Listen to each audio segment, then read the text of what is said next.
पाकिस्तान इस वक्त चारों तरफ से घिरा। एक तरफ टीटीपी के लड़ाके उसे मार रहे हैं, दूसरी तरफ बलूचिस्तान की जो बीएलए है, बलूचिस्तान आर्मी जो है, वो लगातार उसे मार रही है। ये सब पाकिस्तान में चल ही रहा था कि इस बीच खबर आई निकल कर के हाफिज सईद, भारत का सबसे बड़ा आतंकवादी, मारा गया। अज्ञात बंदूकधारियों ने उसे मौत के घाट उतार दिया। उसके साथ उसका एक भतीजा अबू कातिल भी मारा गया। अबू कातिल की मौत की पुष्टि लगभग हो चुकी है, लेकिन हाफिज सईद के बारे में अब तक कुछ पता नहीं चला है। उसी बीच अब अफगान तालिबान भी इस मामले में कूद पड़ा है और उसके यहां जो मारा गया था खलील हक्कानी, उसका आरोप उसने सीधा लगाया पाकिस्तान पर और सबूत भी पेश किए हैं।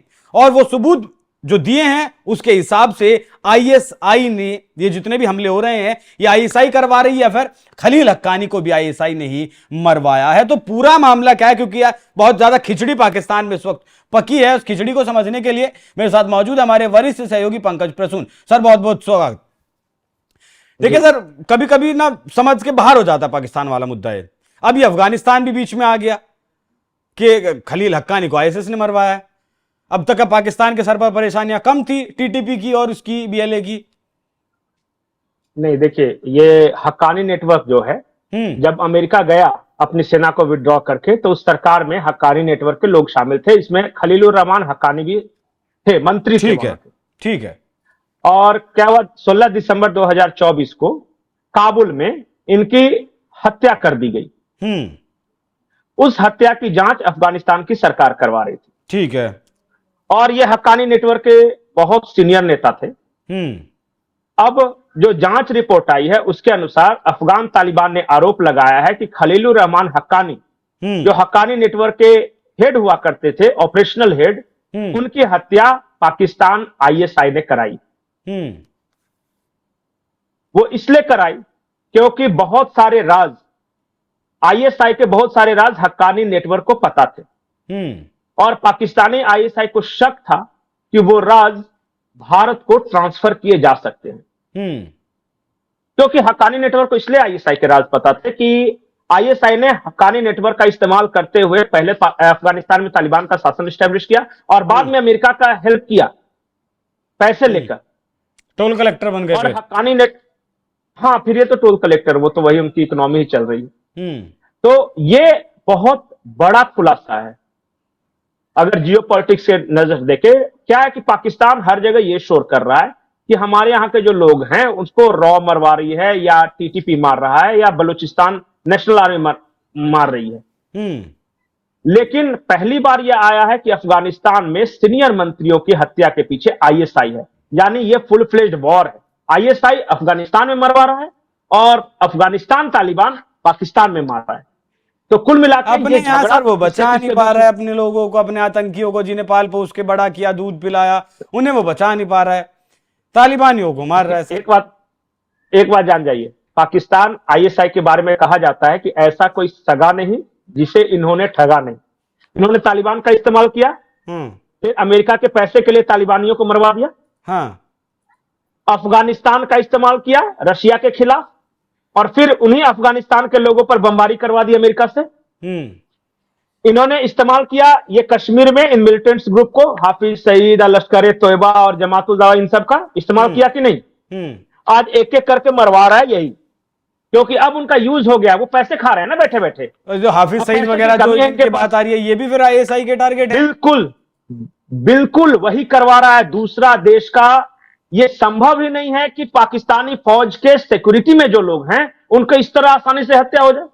ये जो आज जो अबू कातिल की आप बात कर रहे थे, ये कैसे मारा गया? मीरपुर कमांड में सैनिकों को एड्रेस करके आ रहा है। ये दूसरे आर्मी बेस जा रहा है, रावलपिंडी जा रहा है, फौज लगे। अच्छा, फौज के बीच में आके कोई बाहर का आदमी मार देगा, और वो भी दूसरे देश से। सेना के जवान उड़ा दिया जिन लोगों ने, वैसे उड़ा देना कर दिया। वैसे उड़ा देना आसान है। अगर कोई इनका बॉडीगार्ड ही इनको ठोक देता तो समझ में आता कि चलिए उस बॉडीगार्ड। लेकिन रॉ या तालिबान आके हाफिज सईद के भतीजे को इस तरह से मार देगा, और वो भी आर्मी सिक्योरिटी के अंदर, आईएसआई के सिक्योरिटी के अंदर। फिर तो आईएसआई के सिक्योरिटी के अंदर इस तरह मारा जा सकता था, तो कल तो जाके कोई भी मारा जा सकता है।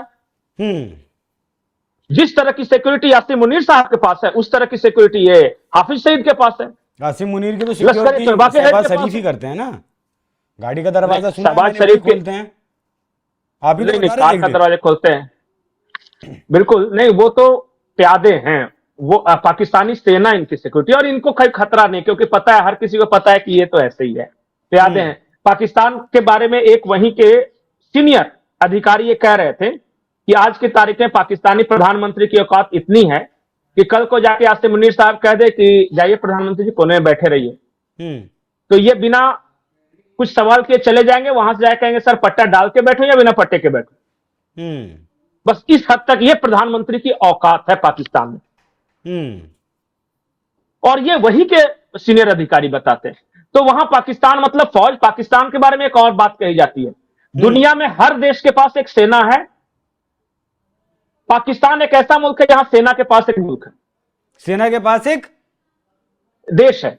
हर देश के पास एक सेना है, पाकिस्तान में सेना के पास एक देश है, चलिए वो सेना सब कुछ वहां चलाती है। चलिए, ये चर्चा अच्छा, लंबी ये हो जो जाएगी। मैटर पे आईएसएस पर आते हैं। ये जो भारत के आतंकी बिल्कुल। लगातार मारे जा रहे हैं, आईएसआई, हाँ ISI, inter services intelligence, ISI पर आते हैं, जो भारत के पिछले 2 साल में लगभग 2.5 दर्जन के आसपास, पिछले 2.5 दर्जन के आसपास आतंकी जो मारे गए हैं, आवाज आ रही है आपको मेरी, वो सब आईएसएस से मरवाए हैं। कहा यह जा रहा है कि पाकिस्तानी फौज यूज एंड थ्रो कर रही है। वैसे सारे लोग जिनकी वजह से पाकिस्तान की बदनामी या पहले इनका लाभ उठाया है और अब इनको लग रहा है कि दे आर यूजलेस, अब ये काम के नहीं रहे, तो जो चूहा काम का नहीं रहा है उसे खिला पिला के क्यों मोटा करना, तो मार देते हैं और बोल देंगे कि भाई कश्मीर रॉ ने मरवा दिया है या अफगानिस्तानियों ने मार दिया, टीटीपी वगैरह ने। इनको जो मार रहे हैं ना एक एक करके, कश्मीरी मिलिटेंट्स को या मुजाहिदीनों को, वहां पे वो पाकिस्तान आईएसआई मरवा रही है और उस कोलाहल का बहुत बढ़िया फायदा उठा रही है। आज क्या है, ये बलूचिस्तान को छोड़ दीजिए, जो खैबर पख्तूनख्वा है, जो अफगानिस्तान पाकिस्तानी बॉर्डर है, वहां पे कोलाहल है, कौन किसको मारा है किसी को नहीं पता। नाई की दुकान पे बैठा हुआ एक तालिबानी को आके मार के चले जाते। अच्छा बताए, उसका तो कोई इंटरेस्ट नहीं था कश्मीर से या इससे, उसको क्यों मारेगा कोई, और रात क्यों मरवाएगी उसको। उन सब का इस्तेमाल किया था, मुजाहिदीन बनाया था आईएसआई ने, आज वो बोझ हो गए हैं। अब क्या है कि उनको मार के पाकिस्तान, आईएसआई कहेगा कि पाकिस्तान इज क्लीन, कुछ पैसे दे दो। अब दूसरे लोग, इनको पैसे चाहिए, और इसीलिए तालिबान और पाकिस्तान का झगड़ा क्या है पता है, क्यों, आखिर क्यों होस्टाइल हो गया वो तालिबान, इसीलिए कि ये इस्तेमाल करके फेंक देने की नीति पे चलते हैं। पाकिस्तानी फौज किसी की नहीं है, किसी की नहीं है वो, तो चिल्लम चिल्ली ऐसे ही कर रहे हैं कि रॉ रॉ रॉ भारत ने मरवा दिया, भारत ने करवा दिया। वो तो बोलेंगे ना, वो तो बोलेंगे ही। आज जाके वहां जो कल तक कश्मीर की आजादी के लिए बोलते थे, या फिर जो लश्कर के जो पुराने आतंकी हैं, उनका जाके सुनिए ना वो क्या कह रहे हैं। वो खुद कह रहे हैं कि आईएसआई ने हमें धोखा दिया है, पाकिस्तानी फौज ने धोखा दिया है। ठीक है, अच्छा एक जाते जाते एक आखिरी सवाल पंकज सर, पाकिस्तान कहां खड़ा है, पाकिस्तान की सेना कहां खड़ी है, मतलब नहीं पाकिस्तान आता है कोई भी सेना के जवानों को उड़ा के चला जाता है, वो बेचारी कुछ नहीं कर पाती, इतनी मजबूर है, हाथ बंधे हुए हैं, करना चाहती है कर नहीं पाती। भाई एक देश तो है ही ना आज भी। नहीं देश तो है, लेकिन उस देश में चल क्या रहा है, देश तो क्या सोमालिया देश नहीं है, सूडान देश नहीं है, लेकिन देश के अंदर चल क्या रहा है। मैं साफ साफ बोलता हूं कि पाकिस्तान की हालत ऐसी है कि पैसे की कमी के कारण वो भीख मांगने के लिए कुछ भी कर सकता है। और आज की तारीख में पाकिस्तानी फौज अगर ना होती तो पाकिस्तान में दहशतगर्दी ना होती। ये मैं नहीं कह रहा हूं, पाकिस्तान के ही पत्रकार बताते, लेकिन फौज का खौफ ऐसा कि कोई डर से बोल नहीं पाता। वो कहते हैं कि ये जो दहशतगर्दी है इसके पीछे वर्दी है। दहशतगर्दी के पीछे वर्दी, हाँ ये जो दहशतगर्दी है इसके पीछे वर्दी है। ये साफ साफ बोलते हैं। पाकिस्तानी फौज इन आतंकियों के निर्माणकर्ता, पालनकर्ता और संहारक तीनों है। और आप जाके देख लीजिए कि अब जो पुराने आतंकी हैं वो क्या कह रहे हैं, पुराने तालिबानी हैं वो क्या कह रहे हैं पाकिस्तानी फौज के बारे में, और जो जिनसे दुश्मनी हो जाए पाकिस्तानी फौजी की, उसका क्या हाल होता है। जाके देख लीजिए ना, इमरान खान की पार्टी के कार्यकर्ता क्या कह रहे हैं ठीक है। आर्मी के बारे में। यहां एक बार बंदूक के जोर पे पाकिस्तान पे कब्जा करके रखा है एक लाइन में। ठीक है, यहां एक बार जो है आम देश जी, देशों की सेना क्या काम रहता है, वो बॉर्डर पे रहते हैं, सिक्योरिटी करते हैं, ये बॉर्डर छोड़ के बाकी सब कुछ देखते हैं। हाँ, जम्मू कश्मीर के पूर्व डीजीपी हैं, उन्होंने इस पूरे घटनाक्रम पर क्या कुछ कहा, एक बार वो सुनिए। जी पंकज जी, इस पर क्या कहना है आपका? नहीं, वो तो सही कह रहे हैं, वो हमारे लिए खतरनाक था, उसे मार दिया। अब मार दिया तो मैंने बताया है कि ये सारा गेम प्लान पाकिस्तानी फौज और आईएसआई का है। ठीक है। और वो अच्छा, प्रधानमंत्री मोदी का कोई बयान वायरल है फिलहाल?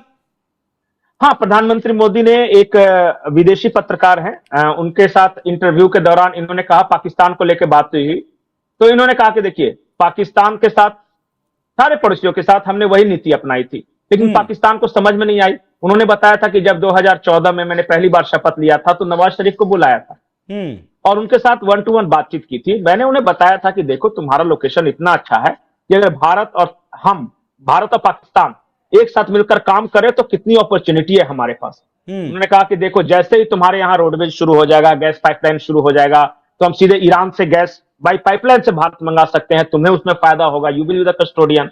अगर 8 लेन हाईवे बन जाता है तो सीधे अरब, मिडिल ईस्ट, फिर यूरोप तक चले जाते हैं। तुम्हारा देश तो ऐसे ही धनवान हो सकता है, सिर्फ भारत से एक बार हाथ तो मिला लो। बोले कि ये बातें उनकी समझ में आई नहीं। उनको, उनके दिमाग में यही फितूर सवार था कि घास की रोटी खाएंगे और कश्मीर को आजाद कराएंगे, तो कश्मीर तो मिलना जुलना है नहीं, घास की रोटी खाने की नौबत। खैबर पख्तूनवा और बलूचिस्तान भी आते, कुछ नहीं बचेगा, ठीक, कुछ नहीं बचेगा। तो ये बात देखिए, समझदारों को समझ में आती है, लेकिन मर जाएंगे तो मर जाएंगे, लेकिन लड़ते रहेंगे तो लड़ते रहो, दूसरे क्या लोगे। ठीक है। तो प्रधानमंत्री मोदी ने 10 साल 11 साल पहले पाकिस्तान को समझाया था कि भैया हालात तुम्हारे ठीक नहीं हैं, आगे होने वाले भी नहीं है, शायद अंदाजा इस बात का था। लेकिन जैसा पंकज जी ने कहा कि घास की रोटी खाएंगे, कश्मीर कश्मीर चिल्लाएंगे। अब कश्मीर कश्मीर चिल्लाने के चक्कर में उधर टीटीपी मार रहा है और इधर बलूचिस्तान वाले मार रहे हैं। हालत क्या है पाकिस्तान की, वो शायद शब्दों में बयां फिलहाल नहीं की जा सकती। बहुत बुरी तरीके से वो घायल है और वो घायल होने के बावजूद भी कुछ नहीं कर सकता। और फिलहाल अपडेट यही है कि आईएसआई जिनका यूज हो गया है, उन्हें वो लगातार धीरे धीरे एक एक करके खत्म कर रही है, जिस चूहे का काम नहीं है, जो चूहे को दूध पिला के कर नहीं क्या। पंकज जी, बहुत बहुत शुक्रिया आपका, बहुत बहुत धन्यवाद जुड़ने के लिए, चर्चा का विस्तार देने के लिए। दर्शकों, आपको चर्चा कैसी लगी कमेंट कर जरूर बताइएगा। नमस्कार।